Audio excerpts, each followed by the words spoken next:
आज के सभा के संचालक और मंच पे बैठे हुए हमारे छोटे भाई जो अभी आपसे मुखातिब थे, यासिर जिलानी साहब, और आपके चहीती कैंडिडेट बहन सबा साहबा, मंच पे बैठे हुए भारतीय जनता पार्टी के मुअज़्ज़िज़ कार्यकर्ता और हमारे सामने बैठे हुए खड़े हुए नौजवान दोस्तों, हमारी माँ बहनों, मैं सिर्फ चंद बात ही कह के मैं अपनी बातों को खत्म कर दूंगा।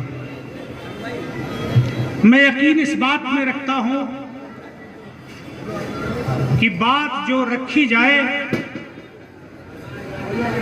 आवाम के सामने, चूंकि ये बातें जुबान से निकलती है, वो सच और बरहक होना चाहिए। ये मेरा ईमान भी है। मैं अपने बात को शुरू करूं उससे पहले मैं ये कहना चाहता हूं कि हम लोग दिल्ली के जिस इलाके में इस वक्त मौजूद हैं, वो इलाका दिल्ली ही नहीं, चूंकि इस इलाके में इस मुल्क के हर खित्ते से लोग रहते हैं, इसलिए इसकी खूबी यह है कि आप मुल्क के जिस खित्ते में जाएं, इस इलाके को लोग जानते हैं। मैं ये बात इसलिए कह रहा हूं क्योंकि यहां से जो कैंडिडेट जीतेगा उसकी चर्चाएं पूरी दिल्ली में होंगी, और आपके सामने भारतीय जनता पार्टी का कैंडिडेट जो खड़ा है, जिसको भारतीय जनता पार्टी ने अपनी सिंबल दिया, उसको मुंतखब किया कि आपके बीच वो काम करने के लिए भेजा, और ये मौका ऐसा है, आपको तय करना है, और आप जो यहाँ तय करेंगे, इसकी हवा जो यहाँ से उठेगी, मुल्क के एक एक कोने में जाएगी। उसकी वजह क्या है मैं वो बताना चाहता हूँ, और वो इसलिए कि ये बात सरेआम मानी जाती है, जानी जाती है, कही जाती है कि यहाँ उस इलाके में, इस मुल्क के उस इलाके में जहाँ मुसलमान कसीर तादाद में है, या ऐसे तादाद है जहाँ निर्णायक वोट है, वहाँ भारतीय जनता पार्टी का कैंडिडेट नहीं जीतता। इस सच को मैं भी स्वीकार करता हूँ, लेकिन तवारीख बदली जाती है, बदलती है, और सियासत की तारीख सिर्फ वोट के जरिए ही बदली जा सकती है। मुझे ये कहने में कोई झिझक नहीं, कोई शर्म नहीं। मैं डंके की चोट पे ये बात कहना चाहता हूं आपके सामने। मैं इतराफ करना चाहता हूं कि आज मुसलमान का वोट कमजोर माना जाता है। आप अपने सीने पे हाथ रखो और अपने आप से पूछो कि मुसलमान के वोट को क्यों कमजोर माना गया?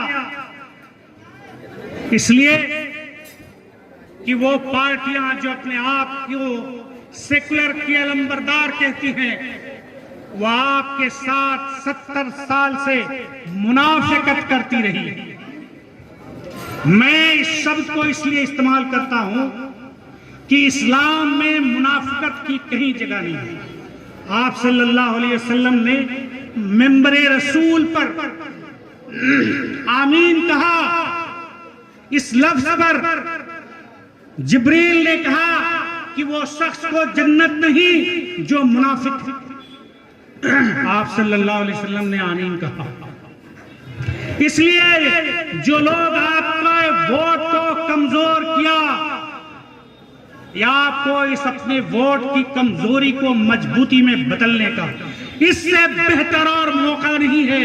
आप बताओ कि हमारा वोट मजबूर नहीं, हमारा वोट मजबूत है और ये आप ही बता सकते हैं, चूंकि ये जानता है लोग कि यहाँ पे आपकी आबादी ऐसी है कि आप जिधर चलोगे हवाएं उधर ही चलेंगी। इसलिए आप इसको तय करो कि 227 वार्ड नंबर दिल्ली का इस बार तवारीख लिखेगा और दिल्ली नहीं पूरे देश में इसकी हवा जाएगी और ये मैसेज जाएगा कि अब मुसलमानों का वोट कमजोर नहीं, अब मुसलमानों का वोट कमजोर नहीं और मजबूर नहीं, मजबूत है। वो किसी की मोहताज नहीं, वो चाहती है वो किसी के अब जो उनको डराते रहे, बहलाते रहे और वो ख्वाब सिर्फ अपने लफ्जों से दिखाते रहे कि पता नहीं। अभी मेरे छोटे भाई ने कहा, बड़े दावे के साथ किया, मैं उनसे इत्तेफाक रखता हूं। 14 साल इस मुल्क में भारतीय जनता पार्टी की हुकूमत हुई, 6 साल अटल बिहारी वाजपेयी जी का, 9 साल बल्कि 15 साल होने जा रहा है नरेंद्र मोदी जी का। आप उनसे सवाल करो कि 15 साल यानी 1.5 दशक एक नस्लें बदल जाती है कि तुम एक भी मिसाल बताओ कि क्या किसी मुसलमान को उठाकर समंदर के लहरों में फेंक दिया गया? क्या आपके हुकूक की पामाली हुई? बिल्कुल नहीं। फिर वोट के वक्त आपके वोट को ऐसा मजबूर क्यों बनाया जाता है? वो जीत के जाते हैं जो लोग अपने आप को सेकुलर कहते हैं। एक नई पार्टी भी इस दिल्ली में पैदा हुई 8 साल पहले, उसने लहर चलाई, उसने क्या क्या गुल खिलाए। अभी यासिर जिलानी साहब बता रहे थे, मैं उसमें नहीं जाना चाहता, जो बातें कह दी गई मैं उसको दोहराना नहीं चाहता, लेकिन मैं सिर्फ इतना ही कहना चाहता हूं कि अपने मजबूर वोटों को मजबूत करो और ये वार्ड ये तय करेगी कि आने वाले पूरे हिंदुस्तान के मुसलमानों का वोट मजबूर नहीं मजबूत है। और वो जब ही होगी जब भारतीय जनता पार्टी के कैंडिडेट को बटन दबा के आप यहां से विजय करके भेजेंगे।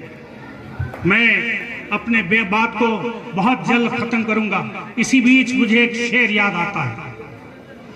शायर कहता है कि जस्ट जो करता हूं तो लड़ जाती है मंजिल से नजर। जस्ट के मतलब होता है अपने आप को उठाना, अपनी सोच को, अपने दीद को उठाने का तस्वुर है इसमें कि जस्ट जो करता हूं तो लड़ जाती है मंजिल से नजर। हाय ले राह कोई और भी दीवार से ही। शायर कहता है कि जब अपने जहन को, अपनी कुव्वत को, अपने दीद को थोड़ा सा ऊपर उठाओ, अगर आपकी मंजिल सामने दिखाई देती है तो रास्ते में चाहे जितनी भी दीवारें क्यों नहीं हो उसको हम तोड़ देंगे और अपने मंजिल को पालेंगे। यह आपका आने वाला 4 दिसंबर आपकी मंजिल तय करेगी कि पूरे देश में मुसलमानों का वोट मजबूर होगा या मजबूत होगा। ये आप तय करेंगे, यह आप पे मुनहसर है। मैं इसी आह्वान के साथ मैं अपने बातों को खत्म करता हूं। जय हिंद।